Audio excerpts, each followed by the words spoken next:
Assalamualaikum warahmatullahi wabarakatuh. Selamat pagi semuanya, anak-anakku kelas 4. Alhamdulillah ya, hari ini kita masih diberikan kesehatan oleh Allah Subhanahu wa taala. Semoga kita beserta keluarga kita selalu diberikan kesehatan dan panjang umur ya.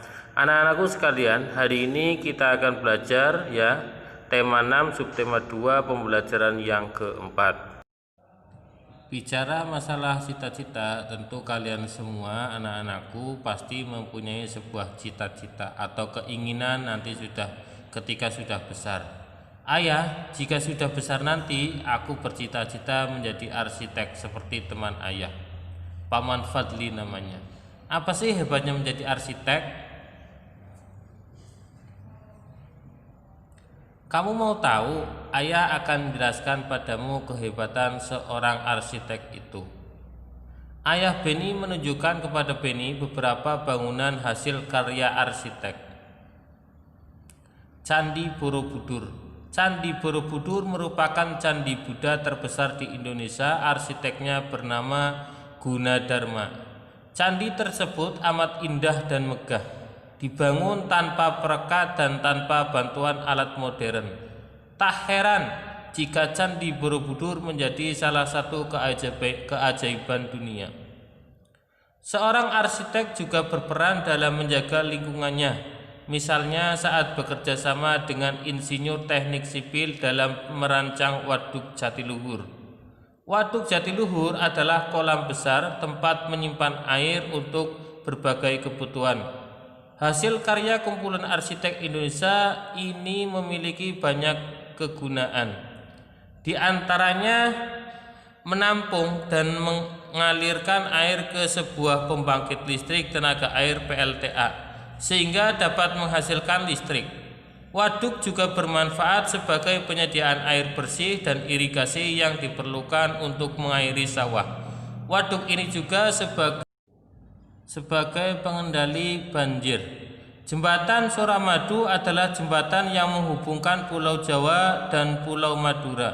Berkat jembatan ini, masyarakat Madura dapat lebih mudah dan cepat melakukan perjalanan darat ke berbagai wilayah di Jawa Timur. Dengan panjang 5.438 meter, jembatan ini merupakan jembatan terpanjang di Indonesia saat ini. Seorang arsitek juga berperan dalam usaha mempersatukan umat beragama. Lihat Masjid Istiqlal Jakarta yang berdiri megah berdampingan dengan gereja Katedral Jakarta, tempat umat Katolik beribadah. Masjid Istiqlal dibangun pada masa pemerintahan Presiden pertama Indonesia yaitu Soekarno. Pada tahun 1961, pembangunan masjid ini memerlukan waktu kurang lebih 17 tahun. Hingga digunakan pertama kali pada tahun 1978, perancangnya Frederick Silaban. Ini kehebatan lain seorang arsitek serta jenjang pendidikan apa saja yang harus ditempuh untuk menjadi seorang arsitek serta keterampilan apa yang harus dimiliki oleh seorang arsitek. Kehebatannya yaitu seorang arsitek dapat membuat bangunan yang berguna bagi masyarakat.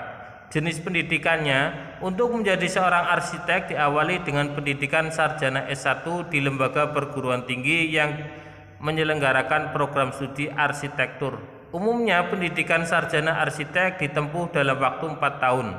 Pendidikan berpusat pada perancangan arsitektur dengan didukung pengetahuan struktur dan konstruksi, teori dan sejarah arsitektur, teknik komunikasi, perkotaan, serta ilmuwan-ilmuwan.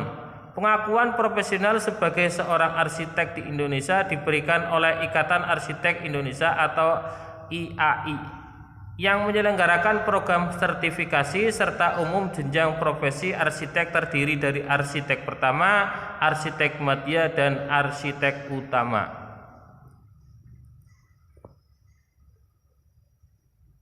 Keterampilan apa yang harus dimiliki, yaitu seorang arsitek diharapkan memiliki berbagai pengetahuan dan keterampilan yang diperoleh dari pendidikan di perguruan tinggi maupun pendidikan profesi berkelanjutan.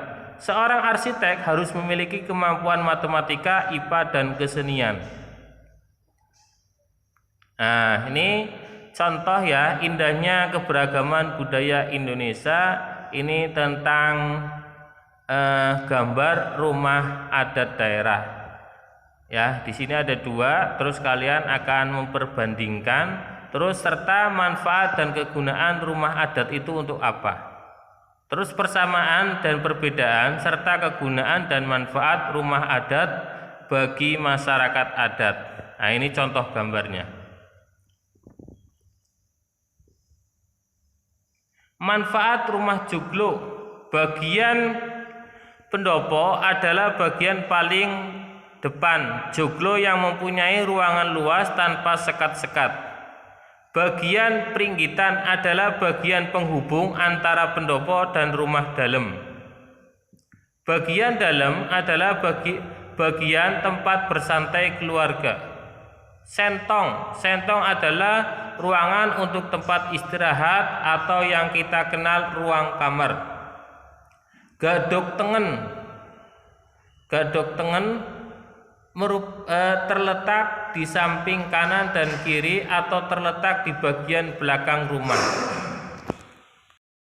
Gadok tengen dan gadok kiri itu berfungsi sebagai tempat menyimpan alat pertanian atau sebagai tempat penyimpanan makanan atau bisa dikatakan sebagai gudang.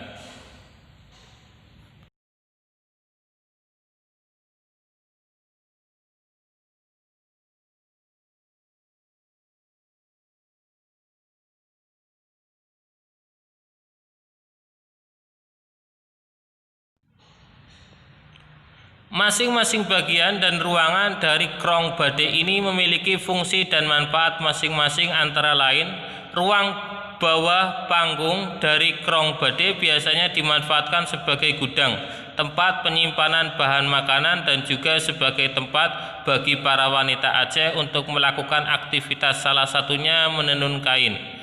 Ruang depan yang disebut sebagai sauramue koe berfungsi sebagai ruang bersantai dan beristirahat bagi seluruh anggota keluarga. Ruangan ini juga dimanfaatkan untuk menerima tamu. Ruang tengah yang disebut sebagai saurambe tengah merupakan ruang inti yang posisi lantainya lebih tinggi daripada ruang depan. Ruang ini bersifat sangat pribadi sehingga para tamu yang berkunjung tidak akan pernah diizinkan untuk masuk ke ruangan ini. Dalam ruang tengah ini terdapat kamar-kamar yang berfungsi sebagai ruang tidur dari anggota keluarga, ruang kamar pengantin, serta ruang pemandian mayat jika ada anggota keluarga yang meninggal dunia. Ruang belakang yang disebut sebagai sauramue likot merupakan ruangan yang berfungsi sebagai tempat makan, dapur, dan tempat bersenda gurau dengan anggota keluarga lainnya.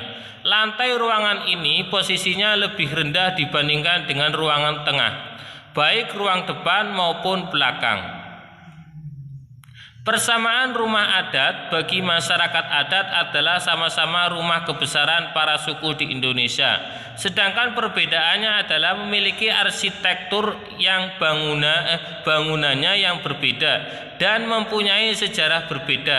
Manfaat rumah adat adalah sebagai tempat tinggal yang memiliki nilai budaya sendiri dan sejarahnya. Itulah tadi pembelajaran pada hari ini untuk pembelajaran yang keempat. Sekian dari Ustadz. Billahi taufik wal hidayah. Wassalamualaikum warahmatullahi wabarakatuh.